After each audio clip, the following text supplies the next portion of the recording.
All right. People start coming in. So welcome to another episode of Chattin with Staxx. I'm your host, Bill Staxx, and today I got Stevie Bullets, man.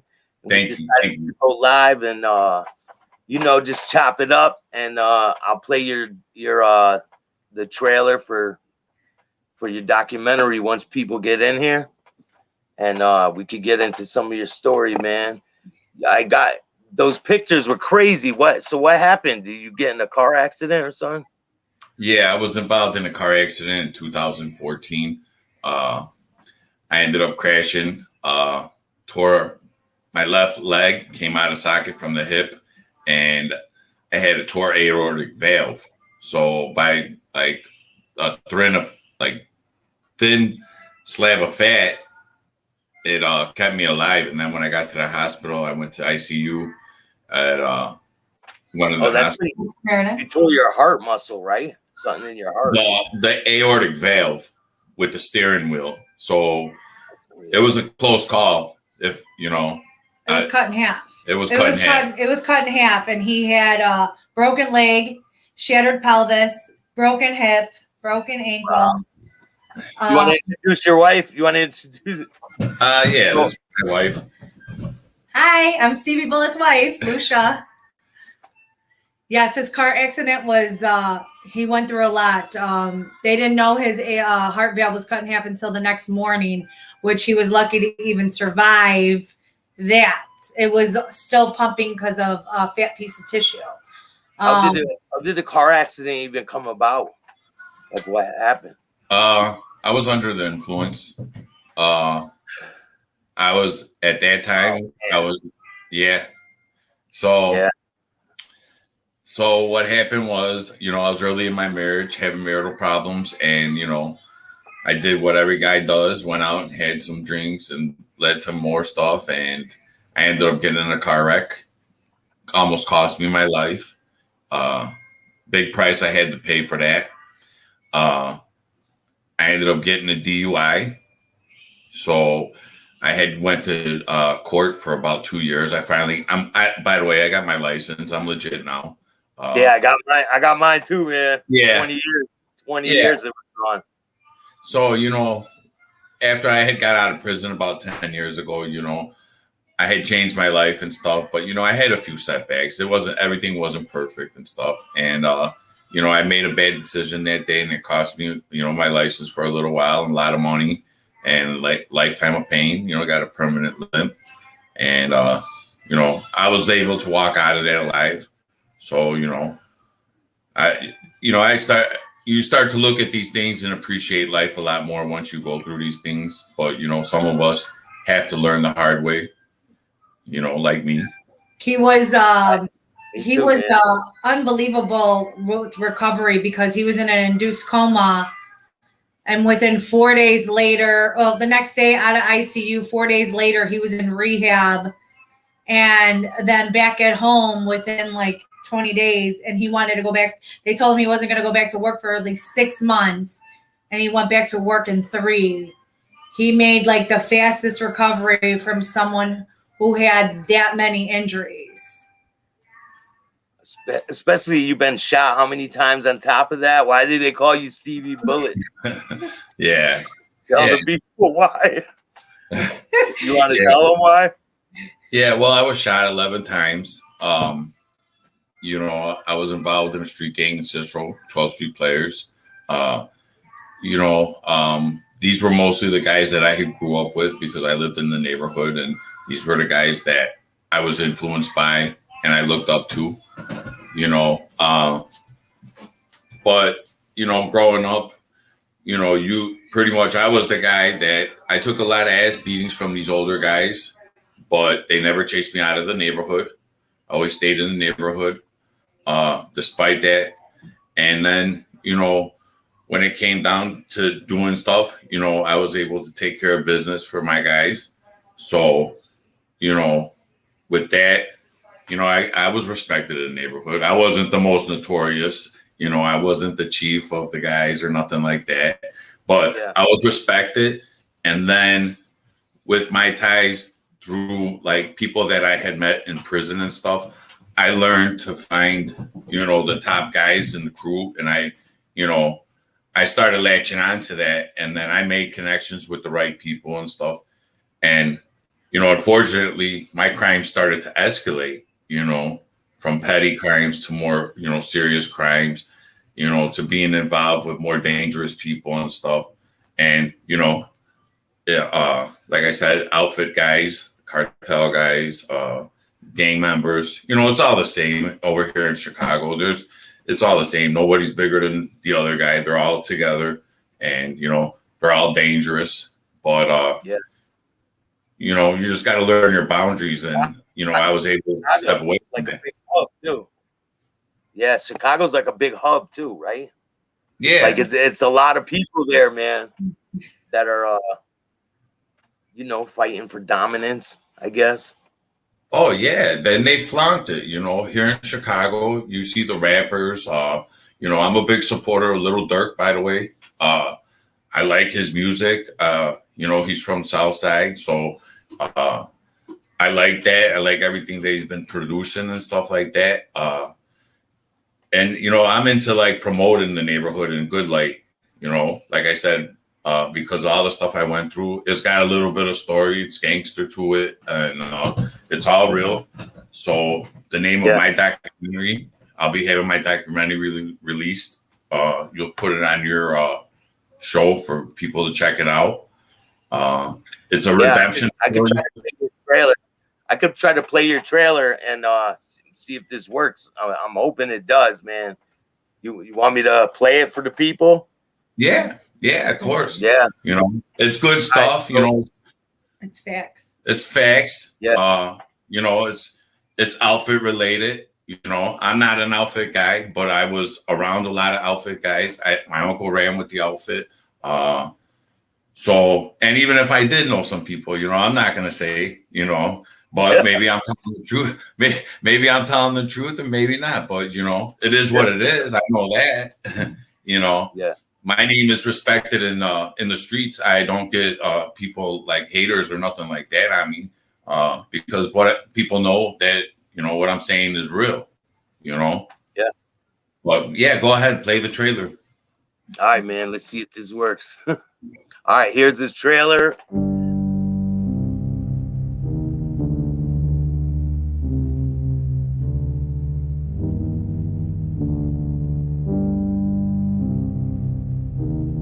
When I got involved, it was around 1992, 1993.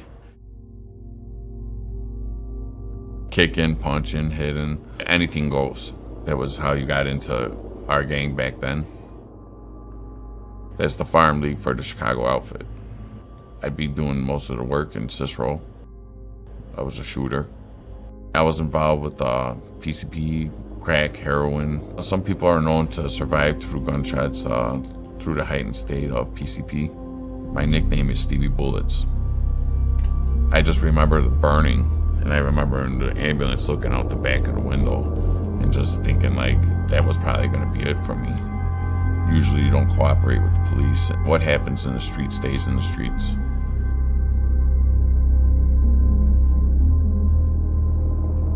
In 2006, I just got released from Vandalia prison, and I went straight to the bar.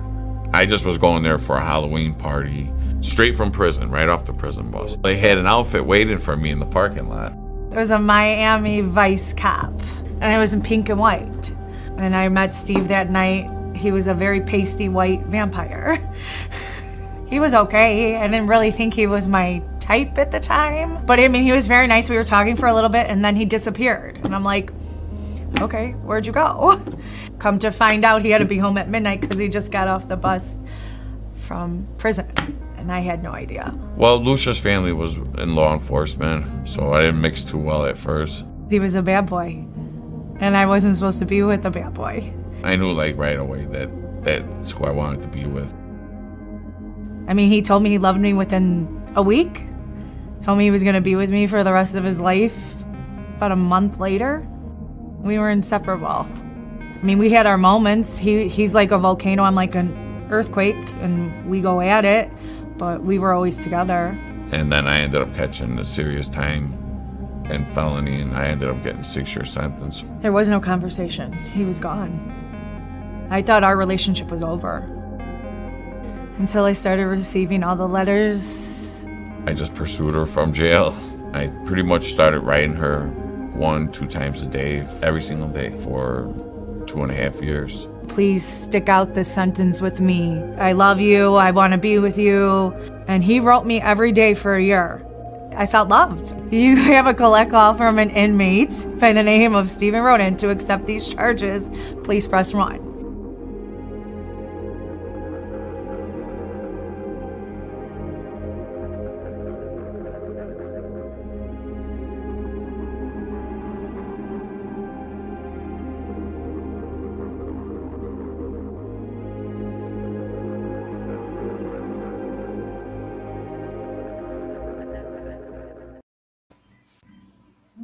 Back. No, that was good, man. Yeah, and that's just a short. So that's just a short portion of what our producers have came up with. I mean, we have a lot more footage, but that's what they decided to release. You know, they keep it under wraps pretty much until they get it out there and sold. But like I said, the more I push it out there on social media, TikTok and Facebook, and YouTube, your shows like that, which I appreciate everything you're doing for me. Thank you. And like I said, it's a good story about redemption because I was pretty deep into the streets, pretty deep into the drugs, and then I was somebody that was pretty much one of the people that a lot of people thought would never make it. And not only did I make it after I got out of prison, but like I said, I'm a married father of 3, and my wife is a stay-at-home mom. I provide for them. I have a great job. Stuff like that. I got good connections with people in the community, even the police. And I had a lot of turmoil with the police. About 20 years ago, one of my friends was shot and killed. It was a drug transaction that had went wrong, and my friend ended up taking a bullet, and he died from as a result. So. At the time when that all happened, could put blame on whoever, but, in the end, it wasn't going to change the fact that my friend was dead. And, I had to live with that. And, like I said, my life continued to be like that for probably about 10 or 15 more years until finally I got to be old enough where, I had to figure out which way I was going to go if I was going to continue in that life. We all know there's a price to pay for that. And it's usually death or jail. That definitely is, man. Yeah, there ain't too many options there. And luckily for me, I just decided that, when I had got out of prison, I met my wife and, she stuck with me and we ended up having 3 kids. And, it was just ironic for my story because when I married her, she was from a law enforcement family. So from the least likely person, which was my brother-in-law being a police officer, he was the one that, offered me an opportunity to work for a job. It was just a regular job, sweeping floors. I did that for about 3 years, so nothing was handed to me when I got out. I went through a halfway house and then I went through, got my job sweeping floors for 2 or 3 years. And then I worked my way up into the union. I'm a Teamster 703, so, I make good money. I work with good people. Company I've been at is Anthony Morano, which is like the #1 produce company here in Chicago. And I love my job. I talk about my job all the time. Love the people that I work with and stuff. And I work 6 days a week. So it's not like I'm not out here, working hard. I work very hard at my job. I don't have some easy union job. I work very hard. And for me, it's the best feeling in the world because I'm a 42-year-old man, so I like to stay in shape. I want to be able to take care of my wife and my children and not have to look behind my shoulder and stuff. I'm still in the neighborhood that I grew up in. So everything I do is public. All the support from the neighborhood, Cicero and Berwyn, I get a ton of support from everybody. I'm hoping to work with, like I said, other people in the communities because when I was in prison, I got along with everybody. blacks, Latinos, you name it. I had no problem. I was very flexible, and I stay in touch with those guys that I was in prison with. Certain ones, you know what I mean? Yeah. You stay in touch with all of them, man. Yeah. No, I mean, see, for me, I keep my my family and my children very distant from a lot of things because I have to protect them. But I do keep in touch with, certain individuals that have changed their life too, that I know are safe, not that I have anybody around my family, but, I'll talk to these guys and, a lot of them have become successful because some people do change, not everybody stays in that life. And, those are the people that I can associate with and, like familiarize with, but, people that are on bullshit, in the dope game and stuff like that. I don't knock them, but I know what's going to happen. Eventually, somebody's going to either tell on them or they'll get taken out. That's just how that goes. It's a cutthroat game, Definitely, man. Yeah. And I've seen there's not a lot of retired gangsters. You know what I'm saying?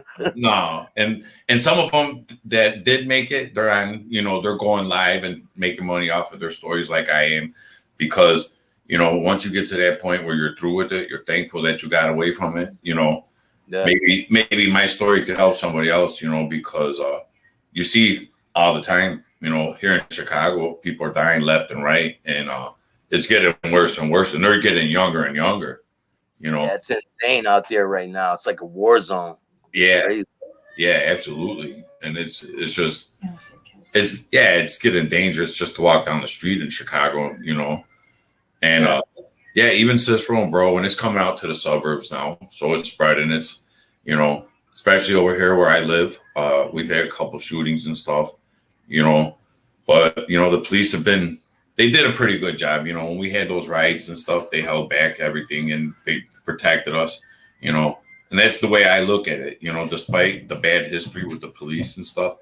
Now I look at it in a different way because the fact that, when all that stuff happened with the COVID, we were having riots, we were under siege over here in Chicago. We were under siege. And even the gangbangers, they were next to the police. And we're all talking to each other, like, holding it down. And thankfully, we did. That's how it happened over there in Cicero. That's a great story. Mm-hmm. Is Cicero, the gangbangers and the police, they all lined up and they went the other way. So, who did? The police did? Or the gangbangers did? Oh, the gangbangers just went. Yeah, the looters, they didn't get through Cicero. They tried to get through all the other towns. They tore it up everywhere. But when they got to Cicero, they had a lot of problems and they turned the other way. They didn't get through. Yeah, Cicero. When was that? When the pandemic first happened? June 1st of 2020, right? I believe so. Yeah, when the George Floyd riots and all that stuff kicked off. Yeah. Chicago was really bad after the fact. They just decided, and they were doing everything, live. And, people in Cicero were working with the police to stop it. And that was something that you don't see happen. It was really good. Yeah, there was a lot of people because they didn't want their stuff to get ruined. They had a couple people get killed. But for the most part, nothing happened, And like I said, I related to a lot of that because, like I said, I was in an incident involved with the police shooting, and unfortunately, my friend lost his life. Not to say that I wasn't in the wrong. I'll take responsibility for it. I won't say names or which department, but with that and all the other stuff that happened in my life, I'm not doing a documentary on that. Like I said, I'm doing a documentary on redemption and stuff. Like my drug addiction and stuff that I overcame, from being shot to going to prison and stuff and not becoming a statistic, like a lot of other people. Because, yeah, man, I got tired of that going back and forth. Yeah. And, we all know people, they could brag about what they did out there in the streets and this and that. But like I said, most of my friends that I ran with are gone and I'm only 42. And I've been shot, like I said, 11 times. So, I've been there. I've been done that, you know, and it's. So I'm 42 and I've never been shot, man. So yeah. Either I dodged them right, or I don't know. I just got luck or something, man. You didn't hang with the right people. Yeah. You know, I've been beat up pretty good, though. I've been beat up. Yeah. Well, yeah, that's another thing is, you know, I wasn't the leader of the gang or nothing like that, but I was out there. I was a shooter. I shot a couple people. Luckily, I got lucky on one case that, you know, the guy that when I had shot him, you know, the police picked the wrong guy and charged the wrong guy. So it was, I mean, there's no way I could be criminally charged. Otherwise, I wouldn't be talking about it. But, you know, that's another part of, you know, how I got my respect in the streets was because then I had, you know, people heard about me. My name was known. They knew that I had shot people, you know. And then, you know, like I said, I was under the influence of drugs. So when I was under the influence of these drugs, I was even more deeper into the streets doing a lot of other stuff. But, you know, not to brag. Yeah, were you not, you weren't on point though a lot of the times, right? Is that why No, I mean, I was doing damage, you know. I was doing a lot of damage. And then I didn't realize until later, like half of the stuff that I was doing because, you know, most of the time I was really under heavy drugs, you know, and that's, you know, it's not, you know, it's known that, you know, I was a drug user and, you know, I messed with a lot of stuff. And when I was doing that stuff, you know, you do anything. And, you know, it clouded my mind at an early age. And then, like I said, when you're growing up with guys that I grew up with that were like, you know, most of the guys they were white guys, but mostly Italian, Serbs, Irish guys. But these guys were like, you know, ran pretty much like the mob. You know, they were like, you know, when you fucked up, you got fucked up, you know. And, you know, by these guys being as rough and tough as they were, you know, they just made me more harder and solid because like I said, when these guys tell you they put a pistol in your hand and they go tell you in the street, you know, go do something, you're going to do it. There's no not doing it. You're going to go do it. And then after that, you know, it's a done deal. And that's just how it went for me. And like you're not asking questions, right? Right. And I was unfortunately a lot of time because I was a younger guy. I was the guy that went and took care of that. And then when I had got older, you know, I felt like because I had done all these things, you know, as a younger guy, that I should have my respect, which I did. You know what I mean? How old were you when you first got shot? 17. And how many times did you get shot that first time? The first time I got shot once. And then it was probably a few years later. It was another shooting where I got shot. Oh, that time you got shot, you said it all just happened fast, right? That time you got shot through the neck the first time? No, well, what it was it was all gang-related stuff. You know, we were beefing over the neighborhood in Cicero. The neighborhood was turning over. So we were pretty much fighting over territory. They knew a location that I was going to be at. And, you know, we just ended up bumping in traffic. And, you know, the guy let loose. I didn't have a pistol on me. I took one to the neck. You know, I didn't fall. You know, I walked out of there. I was in the woods getting ready to drink and stuff. So, yeah, I walked out, got myself to the hospital. Luckily for me that the bullet had went through my neck and came out through my back. And at that point, you know, like I said, I wasn't done in the streets. I wanted more. Of course, I wanted to get retaliation, which I did.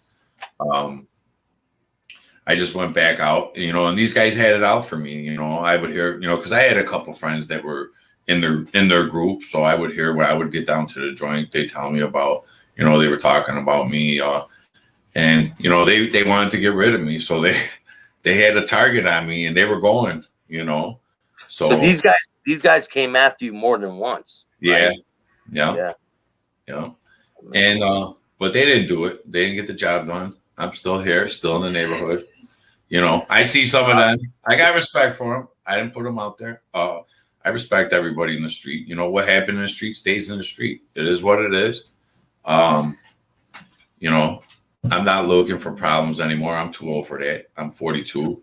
You know, I don't represent my crew no more like that. I'm here for my guys if they ever need something. You know, I'm about, you know, if a guy needs a job and he's serious about getting a job, you know, but, you know, I don't want to contribute to somebody's death. You know, I don't want to see these guys out there with pistols. No, I don't want to see that. I have children of my own, and, you know, I've seen some of my own guys, you know, die like that. And it, you know, it's just unfortunate that's what happens. But, you know, I've seen a lot of death. So, you know, once you get to a point, you're seeing all these deaths and stuff, you know, if that's the life you want to live, there's a price you got to pay, right? You know? Yeah. And it's not a good one, you know. No, real men take care of their family, man. And, you know, there's a lot of people up here that supposedly changed their life, but they act all like they're still gangsters and shit. They still act like they're in the mob, right? You know, there's those guys. It'll come back. You know, the streets will always come back to you, no matter what. You know, that's why you have to be careful about things you say and stuff like that. You know, I try to keep it respectful, you know, but at the same time, you know, I don't fear nobody. I'm not going to hide from anybody. You know, they're not going to get any point. They're not going to get any points by, you know, taking me out. You know, you know, there's a lot of internet gangsters out there. Everyone's a gangster. Everyone's a tough guy, man. The hell out here. Yeah, those guys I'm not worried about. You know, you know, if I survive the streets and the real gangsters, I don't have any problem with the computer gangsters. Yeah, no, me neither, man. No, yeah, I'm gonna be releasing your interview soon, and if people got any questions, you could drop the questions. 2 hours north of Bullets. Good interview, bro. Someone said I live like 2 hours north of Cicero. Well, drop in. It's a great town. Yeah. Just don't come after dark. No. There's a lot of history with Cicero. Yeah, right? Cicero is where Al Capone was. So, like I said, it's deep rooted with the outfit mafia, and but it's not just them. You have cartel. You know, it's not like it used to be. So you have, you know, Mexican gangs, you have the Asian gangs, you have Polish. You know, we have a lot of ethnicities here in Chicago, and it's divided up by neighborhood pretty much. Cicero is predominantly Latino, Mexican. When I was growing up, it was a lot of Italian, Czech, Polish, you know, more white, you know, and then it started turning over to Latino. But, you know, Cicero's doing good now. When I was growing up in the 90s in the streets, they were rough. Betty Lorene Maltese was the mayor, so that was probably one of the problems. But now they got Larry Dominic, who's doing a great job, always helping the senior citizens, I see, you know. So, you know, you got to give, you know, credit where it's due. And, you know, I'm trying to work with the town, Berwyn and Cicero, you know, do my part, you know, give back to the neighborhood, you know, because like I said, I don't have a chip on my shoulder against the police or nothing like that. And any way I can help, you know, in my neighborhood, because my children and stuff live here, you know, that's what I'm trying to do, reach out and get some things going, you know.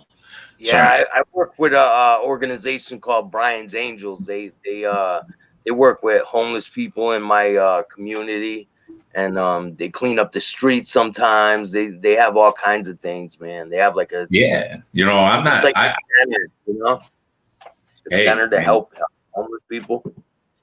I'll do whatever I can. You know, that's pretty much how I roll these days. Is you know, I have a lot of guys come to me after I started the documentary, and we used to beef in the street, and you know, they came to me respectfully like men, and we were enemies in the streets. And these guys, you know, hands down said, you know, they applaud me for what I'm doing, and some of them might end up in the story later on, because like I said, you know, after you see the stuff that with the COVID and stuff like that, life is very short. So, you know, you got to make the best of it. And, you know, if you want to be out in the streets, there's a price to pay. So, I mean, it's up to us to make that choice, you know, and we know there's going to be guys, regardless of what we say and do, they're still going to go the other way.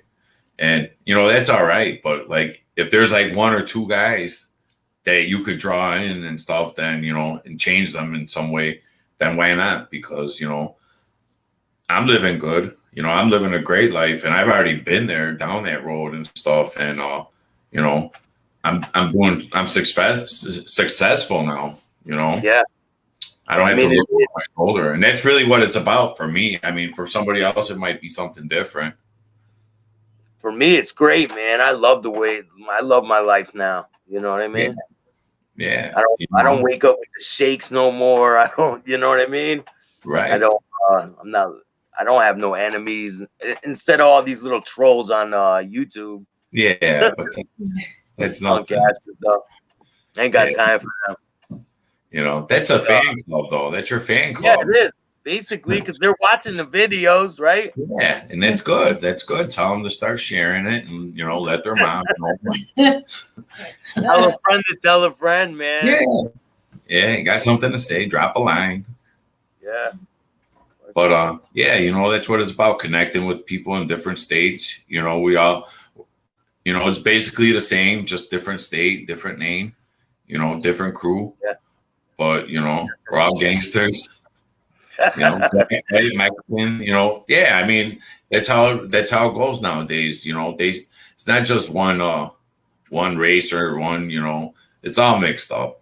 You know, and yeah, there's a lot of people out there. I want to give a shout out to Bugsy and Mike McCullum and Frank Calabrese Jr. and all them dudes, man.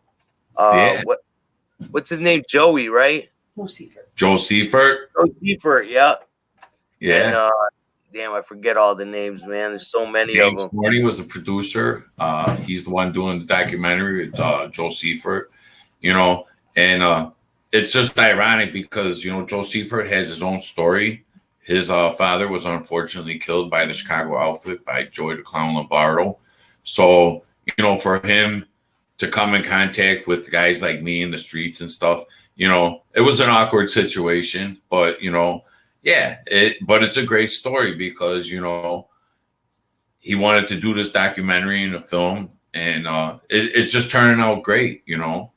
And it's gonna be good, man. You definitely got a good story. Yeah, everybody's got to check it out because this is real stuff. And you know, it's gonna be coming on the documentary and hopefully the film and stuff. And it's a great story, man. Yeah, definitely, man. And when it drops, I'll make sure I get it out for the people, man. I want to thank you for coming on. Do you want to give a shout out to anyone before we go?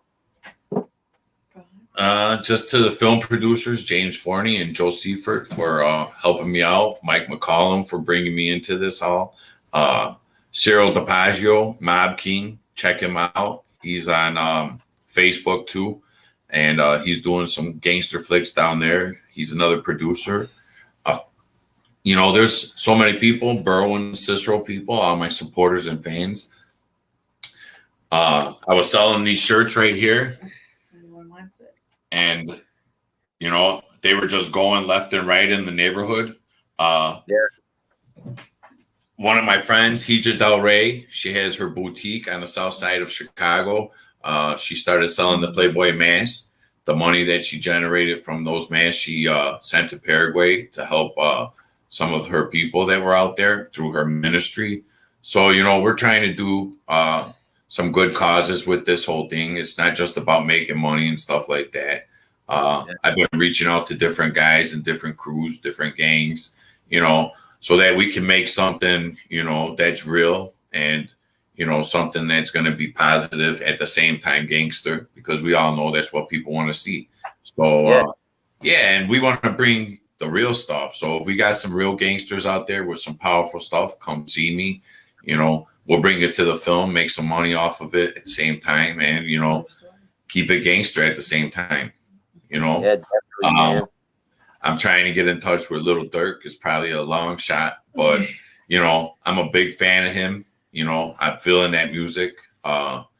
You know, like I said, when I talk about the stories and stuff, I still get excited and drawn to that, but I know the other side of that life at the same time. So, you know, that's why I'm doing it this way and not another way, you know. I mean, it has a certain allure to it, but it's just not what's up anymore, man. No, you know? No, it's not, man. I'm at a point where I can't be sitting in no cell now, man. I'm too old for that shit. No. And it's not only that, but now you know that, you know, they got so much technology nowadays that, you know, and people are telling there's no more loyalty like before. They have cameras nowadays. So it's a lot. Look at a Ring doorbell on every house, man. Yeah. Yeah. So the odds are stacked against you in that life in the end. You know, I mean, very few guys make it out alive. Not to say there's none, but the odds are stacked against you. So I'm telling you, Stevie Bullets, I'm going to tell you that if you want to live that life, there is a price to pay. If you think you could live it, go ahead, be gangster with it. You know, don't start telling and ratting on your friends. Just accept what you got coming, because that's what comes with that life. You know, might be everyone don't make it to Sammy the Bull status, man. You know, no. And you know what? You know, you hear people, you know, they'll say stuff, but I mean, he's in the street. The guy's still out, you know. So, you know, I don't know if they would want to come across him. You know, he's probably got nothing to lose. I mean, he's killed all those other guys. He might kill them too, you know. I don't know. Man. You can never underestimate people. What I learned is, you know, just when you think that, you know, it can't happen to you, then that's when it happens. And when you underestimate the streets, that's when you lose. You know, I'm not one of those guys. My wife will tell you I'm still on point, looking around in the car. You know, I don't. I'm the same way, man. Nah, but I don't. You know, at the same time, I don't run around. I don't burn people. I haven't done anything for people to come at me that way. You know, I get views, so people are mad at me. They want to come for me. They're just fans. They're just fans. Yeah. Because one thing that I learned is that if somebody's going to do something, they're not going to talk about it. They're just going to do it. 90% of the time, 99% of the time, when somebody talks about it, they're not going to do nothing. So that's the first clue. When you hear somebody saying, I already know. I start laughing because I know when you're threatening me, I already know. Like, oh, all right, he ain't coming. No, that is when the guy's real quiet. Then I'm like in the window, and you know, and it's usually like a family member, like a brother. Yeah, it's usually a brother. When I was in prison, man, there's always that loudmouth guy, you know, the one yapping. I would do this, I would do that, like trying to act like he's fucking king shit. And then there's a quiet guy and tucked in the corner, not doing nothing. I seen it. One of the guys that did one of my poster boards that I gave you with me and my wife had the portrait. He was this like slinky white guy that was in the joint with me, and you know, this guy that he was in the cell with, this black guy, and I said, you know, I don't know. You know, he's telling me he's having tension in the cell, and I'm like, I don't know, man. Maybe I better walk away from this, because he wasn't a gang, so he was a neutron. There wasn't really much I could do for him because, you know, at the time, you know, I was affiliated people. So he was pretty much on his own, and but he was a friend of mine, so I didn't want to see him get tore up or nothing. So you know, I was just, you know, at that point I didn't know he was down having to box the guy, and I'm thinking, okay, you're gonna go to segregation. It's pretty much the worst thing. It wasn't that bad. You might get bloody a little bit, but that's usually how it ended. Well, long story short, they went toe to toe in the cell. He tore his ass off. Who did? The white dude did? Yeah. Oh, man. Beat him up bad, real bad. And it was you on. And I was like, you know, I was really surprised, because I was thinking, you know, he was gonna get tore up, but he had done about 15, 16 years at that time. So he had it in him, you could tell, you know, because at that point you start getting, you know, you're working out, you're not like sitting around, you're in good shape in prison most of the time. Back when I was in there, that's all you could do was work out and go to school. So you were in your prime shape most of the time. Most of the guys worked out. Yeah, when I was younger, I was working out all the time, man, every day. That's all I would do.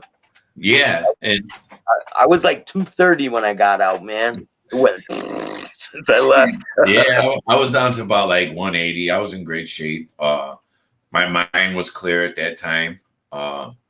You know, and I think it wasn't until like my last bit that when I went down, you know, I had already been in and out of prison most of my life. And, you know, I wasn't accumulating nothing. And, you know, and if I did, I was losing it right away, going back to the joint. And it was, you know, I just kept seeing myself losing all the time. And I got tired of it, you know. I got and in prison, like I said, I got along with everybody.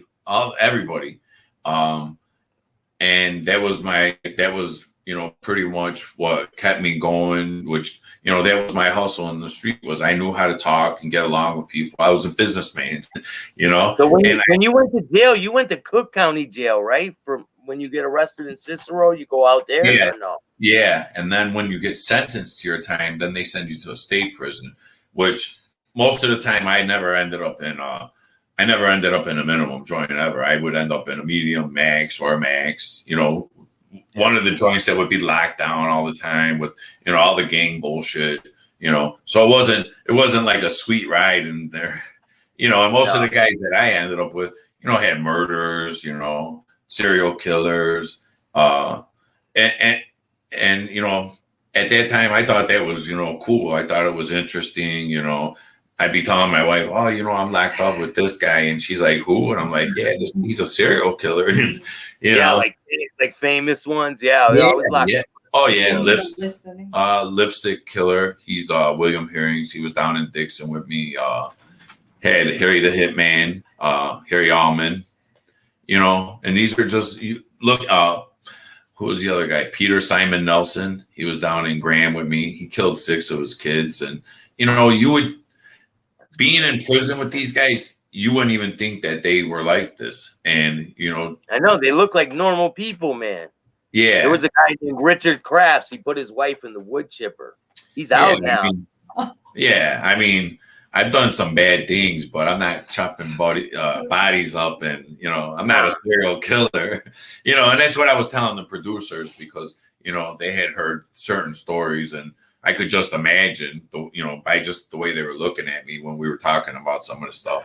And I'm like, I can assure you, you know, I might have shot some people and stuff, but as far as like chopping bodies, I wasn't into that, you know.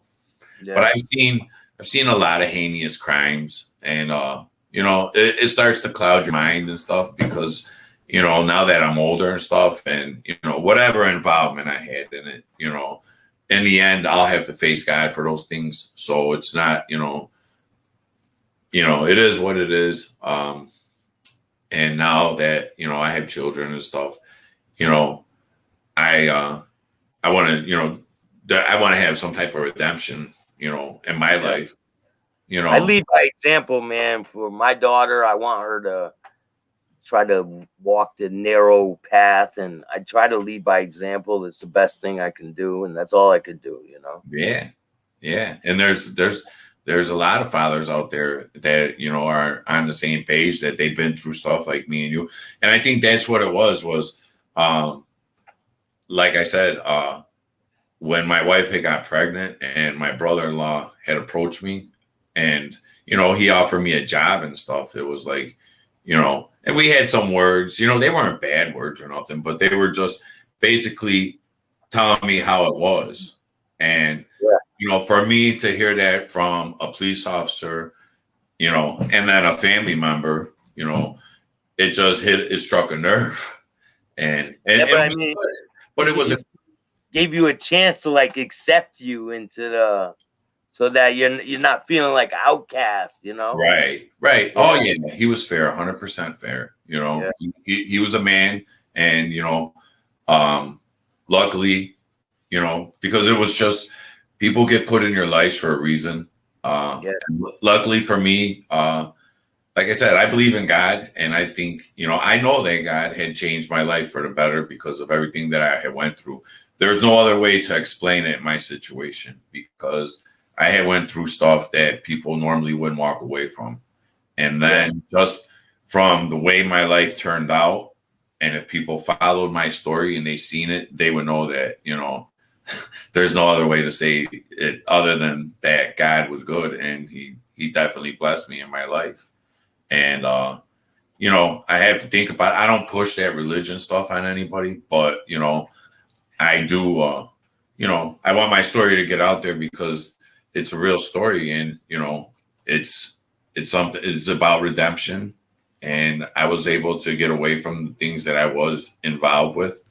And they were, like I said, they were pretty deep. I was involved with very dangerous people at one point, and it wasn't just one group. It was, gangs, outfit guys, cartel guys, people.